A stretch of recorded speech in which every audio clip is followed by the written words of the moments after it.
오늘은 뉴스 뽀개기? 뉴스를 하나 분석할 건데요. 스태그플레이션이라고 하는 단어들이 나오고 있습니다, 요새. 그래가지고 이제 주식시장이나 이런 것들이 영향을 받는다는 얘기가 나오는데, 스태그플레이션이라고 말하는 거는 스태그네이션하고 인플레이션의 합성어거든요. 그래서 스태그네이션은 경기 수축을 말하고, 인플레이션은 물가 상승을 의미하죠. 일반 스태그네이션 같은 경우는 그냥 경기가 수축되기 때문에 수요가 위축되고 투자가 위축되고 그 다음에 소비의 여력도 줄게 됩니다. 왜냐하면 실업이 양산되기 때문에. 근데 스태그플레이션은 더 나쁜 거죠. 경기는 수축되는데 물가가 올라가니까 쓸 수 있는 여력이 있는 사람조차도 더 쓰려는 생각이 사라지겠죠. 그래서 스태그플레이션은 안 좋은 겁니다.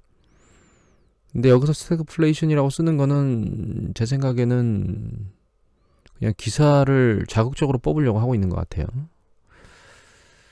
스태그플레이션의 우려는 지금 없습니다. 일단 1차적으로 고용 측면을 보면 미국이 실업수당 청구 건수가 지난주에 나온 게 살짝 들리긴 했지만 들려 올라오진 않고 추세적으로는 내려가고 있습니다.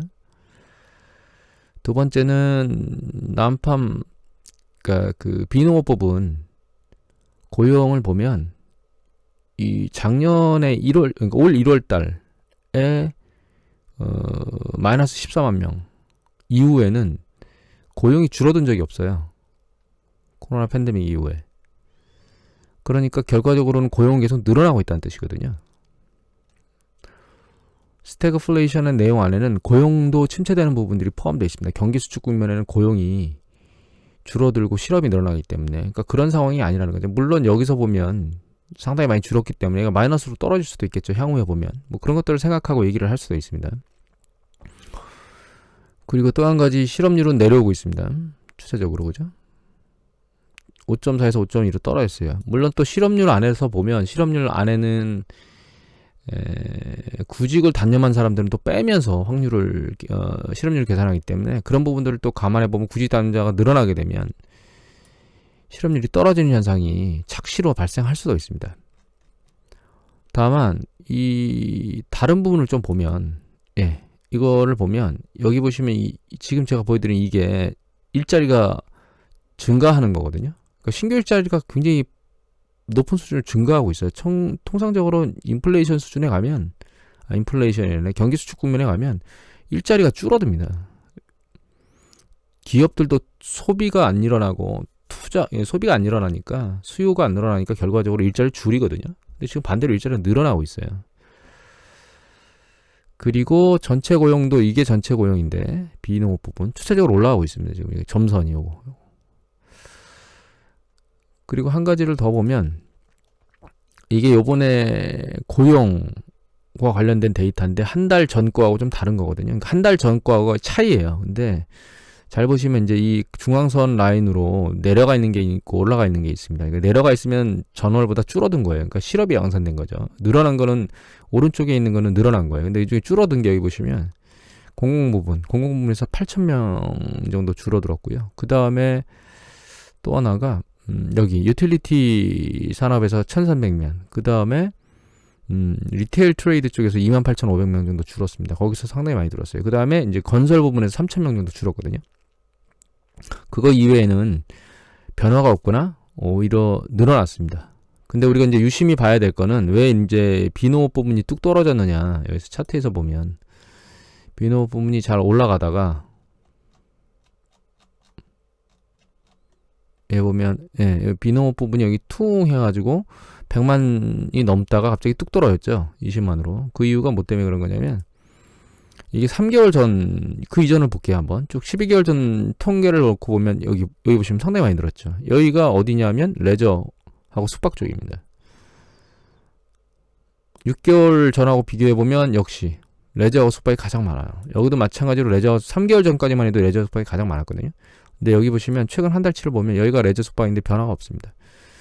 그러니까 지금 고용이 왜 뚝 떨어졌느냐. 고용이 뚝 떨어지는 이유는 결과적으로 레저 숙박 영역 쪽에서 증가하고 있던 그런 부분들이 지금 델타 변이 바이러스 문제 때문에 추가 고용 부분들이 늘어나지 않았기 때문이라고 생각을 하시면 되고요. 그러니까 전 영역에서 전부 다 영향을 미치는 게 아니고 델타 변이로 인한 부분적인 영향이다라고 생각하시면 될 것 같고, 그리고 이제 이런 것들, 이 앞에 있는 것들을 보면, 여기 보면 일자리는 많이 늘어났는데도 불구하고 사람들이 취직을 하지 않으려고 하는, 일자리를 구하려고 하지 않으려고 하는 성향들이 있다는 보도들은 이미 많이 들으셨죠. 그런 부분들 때문에 이제 레저 쪽에서 상황이 안 좋아진다면, 한 사람도 안 뽑을 정도면 좀 안 좋아지는 상황이라고 생각할 수도 있겠죠.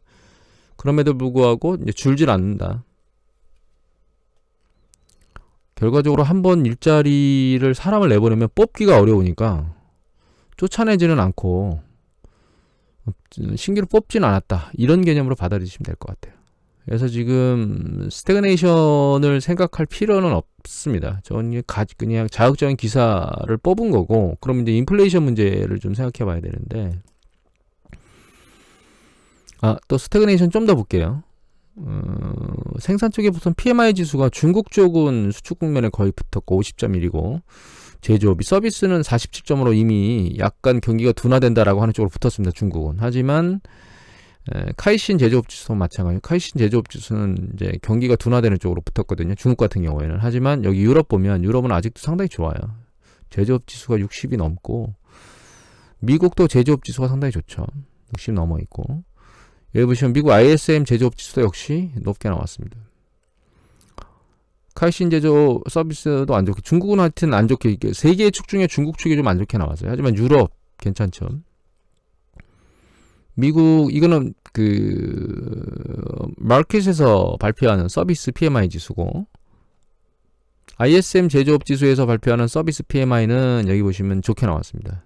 결과적으로는 세 개의 축이 있다면, 경제를 돌리는 세 개의 축, 중국, 미국, 그 다음에 유로존, 나머지 잡다한 전 세계, 그 중에서 놓고 보는 세 개의 큰 축 중에서 약간 흔들리고 있는 건 중국 하나뿐입니다. 중국 경기부양책을 통해서 떠받치는 행위를 할 가능성이 상당히 높아요. 왜냐하면 내년도 시진핑 세 번 연임 때문에. 그런 것들까지 감안해 보면 결과적으로 지금 스태그네이션의 가능성이 향후에 있겠느냐? 제 생각엔 제로입니다. 제로. 없어요. 그러면 소매나 이런 것들, 소매 판매나 이런 것들이 줄어든다라고 하는 부분들 때문에 얘기들이 좀 있기도 한데, 이게 미국의 소매 판매거든요. 여러 가지 종류의 소매 판매입니다. 그 중에 보시면 얘가 과거에 있었던 추세보다 상당히 높은 수준으로 올라갔다가 정상화되는 과정을 거치고 있고요. 글자가 보이는 걸 지우겠습니다. 그리고 여기 보면 한번 세게 튀었던 적이 있었죠. 이때가 작년 하반기에 가계 재난지원금 지워졌을 때고요. 다시 한번 재차 세게 떴죠. 이게 두 번째, 올해 들어서 재난지원금 지워준 때입니다. 그 두 번의 패턴으로 정상화 패턴에 수급들은 게 급증한 거고, 이제 정상화 패턴의 궤도 안으로 들어오고 있는 상황이에요. 이거를 전년 동기 대비 증감률로 보면 이렇게 돼 있거든요. 그럼 과거에 그 소매 판매 증감률은 요 정도 수준이에요. 예. 근데 지금 여기에 올라와 있거든요. 그러니까 너무 많이 올라왔던 게 정상화되는 거기 때문에, 이런 뭐 소매 판매가 줄고 있다, 전월 대비 뭐 이런 얘기들을 하는 것들은 잘못된 분석이다, 이렇게 얘기를 드리면 될 것 같고요. 이제 인플레이션 쪽으로 보면 아직 인플레이션은 우려가 남아있다고 보셔야 됩니다. 이 CRB 지수로 놓고 보면 사실 올라왔던 많은 부분들이 안정화되고 있지는 않아요. 지금 여기 보면 작년도 11월에 밑단에 있던 CRB 지수가 좀 더 늘려볼까요? 급격히 내려왔던 게 작년도 이렇게 보시면 한 10월, 올해 2월 정도 되면 과거 수준 붕괴 전까지는 회귀했거든요. 높더라도 이 정도 패턴 정도 유지하면 되는데, 이걸 넘어서서 지금 궤도를 계속 밀어 올리고 있습니다. 다만 최근의 움직임은 약간 상승 강도가 떨어진 거 아닌가라는 생각은 할 수 있는데, 그렇다고 추세를 약간 아래로 잡았다라고 보기에는 아직은 약간 이릅니다. 다만 주요 그러니까 주요 원자재 관련된 가격 추세를 보면 이제 꼭지까지는 1.5면 다 왔다라고 하는 생각이 드는 게, 이거 서부 텍사스 중진류거든요. 보면 추세적으로 한번 지금 밀려 내려와서 직전 저점을 깨고 내려와서 반등하고는 있지만 추세적으로는 이제 아랫방향으로 가는 게 아닌가 이런 생각이 들고요. 한 가지 에너지 부분에서 석탄 부분은 아직 잡혀져 있질 않아요. 석탄 가격은 계속 올라가고 있습니다. 지금 석탄 의존율이 높은 중국 같은 경우에는 굉장히 안 좋은 겁니다, 이게. 하지만 원자재 중에서 그 대표적인 산업재 중에 하나인 구리도 보시면 작년도 올해 5월 정점을 치고 추세적으로 안정화되고 있는 것 같고, 알루미늄이 또 안 잡히고 있습니다. 구리는 잡혔는데. 그리고 하지만 철강은 뭐 자동차, 조선, 건설 쪽에 다 들어가는 부분이기 때문에 얘도 급등했다가 5월달 이후로 좀 안정화되는, 더 이상 올라가지 않는 추세. 제가 여기서 더 이상 올라가지 않는 추세를 얘기하는 이유는 인플레이션은 전년 동기 대비 증감률을 보잖아요. 그러니까 얘가 전년 동기 대비가 계속 올라가려면 추세적으로 계속 밀고 올라가줘야 되거든요. 그래야만 이제 올 하반기, 내년 상반기도 계속 인플레이션율의 압박으로 올라가겠죠. 근데 그렇지 않고 이렇게 옆으로 횡보한다는 얘기는 하반기, 내년으로 갈수록 인플레이션이 압력이 떨어진다는 얘기입니다. 그 다음에 건설 부분에서 난리를 쳤던 목재는 이미 이제 가격이 정상 추이로 다시 돌아온 상태입니다. 그리고 먹고 사는 것도 중요한데, 빵을 만드는 밀가루, 밀가루를 만드는 밀의 중요한 가격 추세도 일정 수준 상승 추세는 일단 멈추고 있는 게 아닌가라는 생각이 들고요. 동남아시아 같은 경우 쌀도 고점을 치고 지금 안정화 국면에 가고 있는 것 같고, 그 다음에 육류 중에서 이제 소고기도 꽤나 머리를 세고 밀고 올라왔는데, 일단은 좀 더 추이를 봐야 되겠지만 상승 강도는 일단 누그러진 상황입니다. 그 다음에 중국에서 가장 많이 소비되고 있는 돼지고기, 또 돼지고기가 선물 가격이거든요. 돼지고기 선물 가격이 뚝 떨어졌어요 지금. 육류도 안정화되고 있는 게 아닌가라는 생각이 듭니다. 그래서 인플레이션, 소비자 물가 상승률이나 이런 것들을 반영하는, 그 다음에 공자 PPI 쪽에도 반영이 될 것 같은 그런 여러 가지 것들 중에서 지금 안정화가 좀 상대적으로 덜 되고 있는 게 뭐냐면 그 석탄 쪽 하고요, 알루미늄 쪽 이외에 다른 어떤 중요한 것들은 일정 부분 다 잘 잡히고 있는 게 아닌가라는 생각이 들어서, 사실 인플레이션도 저는 지금까지 예전 계속 말씀드렸던 생각은 똑같이 가지고 있습니다. 기저효과하고 일시적인 현상이지 내년도에도 이런 부분들이 크게 영향을 미치겠느냐, 지금 보이는 것처럼 그렇진 않을 거라고 생각합니다. 다만 이제 이미 말씀드렸지만 주택가격이 너무 올라서 임대료 가격이 많이 오른다는 얘기가 있죠, 미국에. 그건 우리도 주택 관련된 비용들이 많이 들어가는 건 전 세계적으로 지금 공통 상황입니다. 가격들이 다 주택 가격이 올랐기 때문에. 그러니까 거주 비용이 많이 올라가서 거주 비용 자체는 물가 상승률에 그러니까 중장기적인 영향을 미치는 요소이기 때문에, 글로벌 금융위기 이후 코로나 팬데믹 전까지 있었던 물가 상승 추세보다는 약간 높은 수준에서 유지되지 않을까라는 생각을 개인적으로는 하고 있습니다. 한 가지 더 급격하게 물가를 올렸던 것 중에 가장 중요한 이슈가 어디 갔지? 잠시만요. 이건데, 이게 중고차 가격이거든요. 보시면 미국의 중고차 가격인데 대도시 평균인데, 여기 보시면 한번 튀었다가 작년 하반기에 올해 또 튀었죠. 급등했죠. 그래서 여기 보시면 한번 튀었죠. 작년에. 올해 또 튀었습니다. 근데 이 최근 추이가 너무 높거든요. 일단 안정화되는 과정으로 지금 가고 있는데, 이게 과거 가격대로 놓고 보면 상당히 높은 수준까지 올라왔어요. 여기 가장 높았을 때가 지수가 한 160 정도 되는데 지금 한 190 정도 되니까 한 25% 정도 올랐다고 봐야, 30% 정도 올랐다고 봐야 될까요?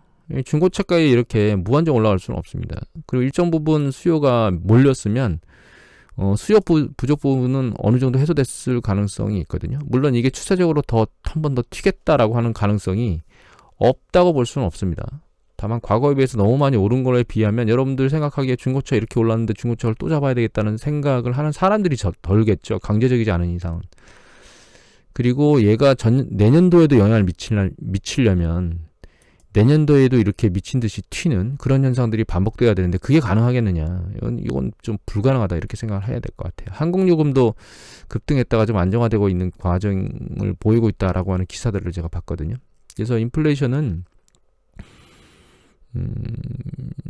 제롬 파월 연준 위원장이 생각하는 거와 똑같다고 생각하시면 됩니다. 일시적이다. 안정화될 것이다. 그래서 스태그네이션에 관련된 이슈를 봐도, 그 다음에 인플레이션에 관련된 부분을 봐도 향후 스태그플레이션이 발생할 것이냐, 저는 가능성이 상당히 낮다고 봅니다. 지금 주식시장의 조정은 상당히 많이 오른 것에 대한 핑곗거리로 이런 것들을 들이대고 조정 국면의 타이밍을 볼 뿐이에요. 이미 말씀드렸지만 긴 추세에서 놓고 보면 출구 전략이 임박하는, 기준금리 인상이 임박하는 그런 시점쯤이 되면, 임박했다는 게 한두 달 전이 아닙니다. 1년 전, 수개월 전, 뭐 이 정도 되는 거거든요. 그러면 시장이 조정받는 과정 중에 있는 자연스러운 현상이기 때문에 이것에 대해서 뭔가 심도 있게 고민한다거나 이렇게 생각할 필요는 없어요. 그리고 환경 글로벌 마켓의 조재길 특파원께서 작년 10% 또는 미투기 채권이 3%대로 곤두박질 쳤다라고 하는 얘기의 기사가 나왔거든요. 이거 9월 6일자 기사입니다. 이 내용에서는 여러분들이 좀 생각하셔야 될 게 있어요. 첫 번째는 이 부분인데요. 이거는 그 파란색은 미국의 트리플 C 이하의 채권, 투기 등급성 채권은 BB 이하거든요. 그런데 트리플 C 이하라는 얘기는 상당히 안 좋은 기업들의 채권이라는 거죠. 그리고 빨간 거는 뭐냐 하면, 그러니까 투기 등급성 채권 모든 것을 그냥 지수화한, 인덱스화한 것, 그것의 그 국채하고의 스프레드입니다. 그러니까 안전채권과 위험채권의 스프레드가 빨간 거라고 보시면 돼요. 걔는 현재 3%대에 있고 트리플 C 이하의 채권은 7%대에 있습니다. 그런데 얘네들이 과거 추세를 보면 상당히 낮은 추세에 와 있어요. 특히 트리플 C 이하 같은 경우에는 잘 안 보이니까 여기 이 시점, 또 툴팁을 좀 지우겠습니다.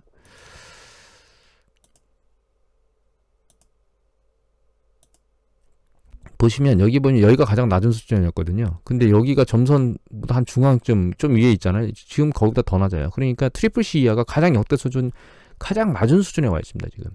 그러니까 상당히 위험한 기업의 채권들의 채권 수익률이 상당히 낮다라는 얘기는 상당히 그 채권들의 가격이 높다라는 뜻이거든요.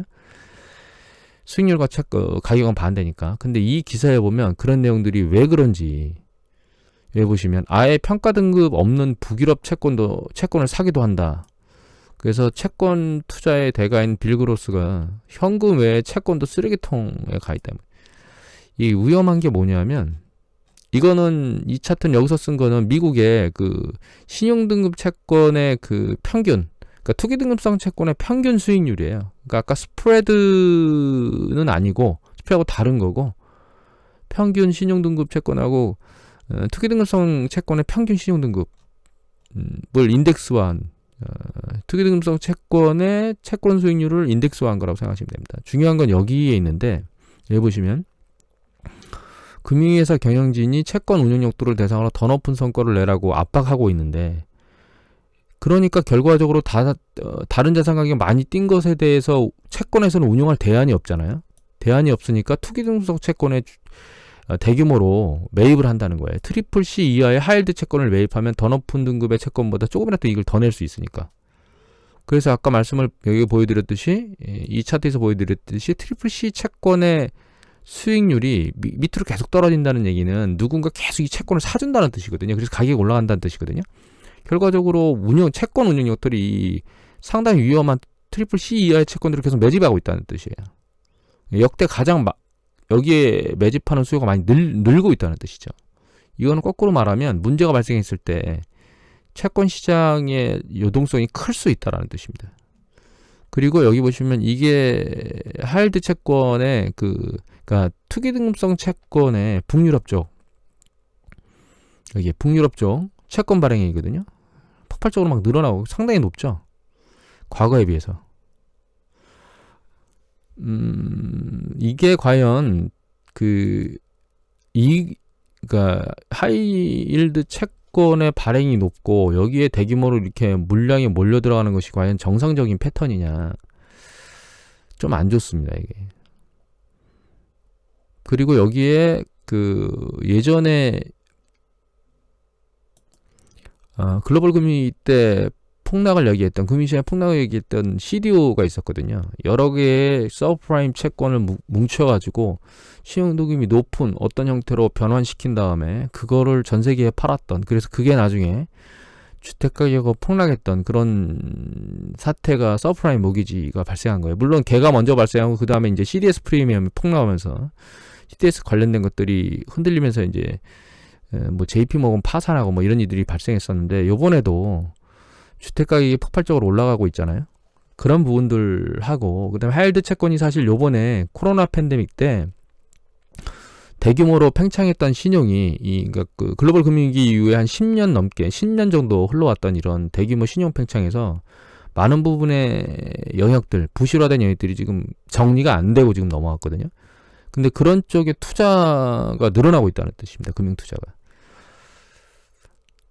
그래서 향후에 시장의 붕괴가 발생하면, 잘못하면 글로벌 금융위기 때 대규모로 터졌던 이런 붕괴가 또 발생할 수 있다라고 하는 가능성들이 현재 열려지고 있는 게 아닌가라는 생각을 하게 되고요. 물론 그게 당장 일어날 것이다, 이런 개념을 말씀드리는 건 아니에요.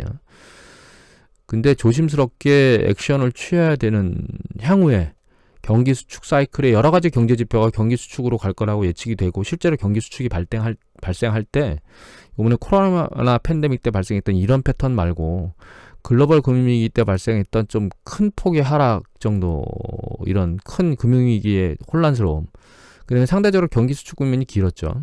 여기 보면 IT 버블 때보다. 그런 어떤 이슈가 발생할 수 있는 가능성도 오픈되어 있다라고 하는 부분들로 이 기사를 해석하는 게 좀 더 깊게 해석하는 거다라고 말씀을 드리고 싶어요. 일단 오늘은 두 가지 기사를 가지고 해석을 해봤는데, 지금 당장 마지막 얘기 드린 것 때문에, 투기등급성 채권에 몰리는 것 때문에 두려워하실 필요는 없습니다. 이거는 향후에 경기 수축이 실제로 발생하면 그때 얼마나 좀 길어질 수 있지 않을까라고 하는 부분, 그 다음에 향후에 계속 모니터링을 할 때 어떤 포커스를 모니터링 해야 될까, 이런 부분 때문에 말씀드리는 거라, 여러분들께서는 그냥 그런가 보다라고 지나가시면 될 것 같고, 당장 임박한 혹은 뭐 한 1, 2년 임박한 상황에서의 주식시장에 대한 관점에 이 스태그플레이션이라는 단어는 넣지 마라. 이거 발생 안 한다, 1, 2년 안에. 그래서 무시하셔도 된다, 이렇게 생각하시면 될 것 같아요. 오늘은 이렇게 말씀을 드리고 마무리를 하도록 하겠습니다.